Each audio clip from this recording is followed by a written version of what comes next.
یعنی تاسو عبادت خالص ته الله د پاره کوئ، خالص ته الله د پاره.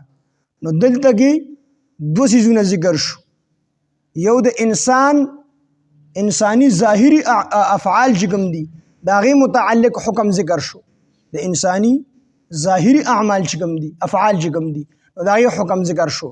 او دویم هغه حکم ذکر شو چې د هغې تعلق د زړه سره دی. لومبي هغه حکم ذکر شو چې د هغې تعلق د ظاهري افعالو سره دی، د ظاهري اعضاو سره دی. او دویم هغه حکم ذکر شو چې د هغې تعلق د باطني اعضاو سره دی، یعنې زړه سره دی. لومبي تاسو خپل مخونه سیده کړئ چا طرف ته؟ الله طرف ته. او دویم تاسو خپل عمل خالص کړئ. نو دواړه خبرې ضروری دي. بعضې خلک وایي زما زړه صفا دی، نو زړه به صفا کوي چې کوم عمل کوي هغه خالص ته الله د پاره، کوم نیک عمل چې کوي اخلاص چې ورته وي نو دا به خالص ته الله د پاره کوي، د چا د پاره به عمل نه کوي. په ورځ د قیامت کې به اواز کوونکي اواز وکړي چې چا د چا د پاره عمل کړی دی د هغه نه د خپله بدله واخلي. نو عمل دا به خالص ته الله د پاره وي. د دې وجې نه علما وایي چې په ړومبي وخت کې چې کله ته یو عمل نیک شروع کوې نو نیت وکړه چې الله خالص تا د پاره کوم. بیا منځ ته ورسېد عمل، بیا نیت زړه کې تازه کړه چې ګوره الله خالص تا د پاره کوم.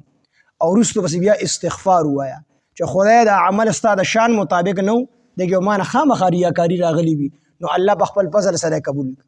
نو وروسته بیا په الله برید نه تاوول چې الله ګورې زه د لمونځ کوم، خلک چې کوم دی اوده پراته دي، په الله برید نه تاوو، بلکې عاجزي به وکړو چې الله پاک دا عمل ستا د شان مطابق نه دی، په خپل فضل او کرم سره قبول او منظور وفرمایه. نو وایي چې په کوم عمل پسې وروسته نیک عمل پسې استغفار وویل شي په دې د قبولیت مخر ولګي. نو یو خدا چې زړه کې به اخلاص راولي، اخلاص به پیدا کوي چې عمل به نیک صرف د الله دپاره.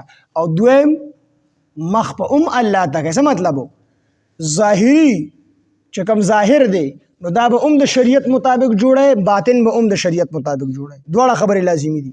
بعضې خلک وي مونځ نه کومه، روژه نه نیسمه، حج او زکات نه کوم، خو مړه ویړه مې صفا دی. نو دا غلطه خبره ده. ویړه دې څنګه صفا شو؟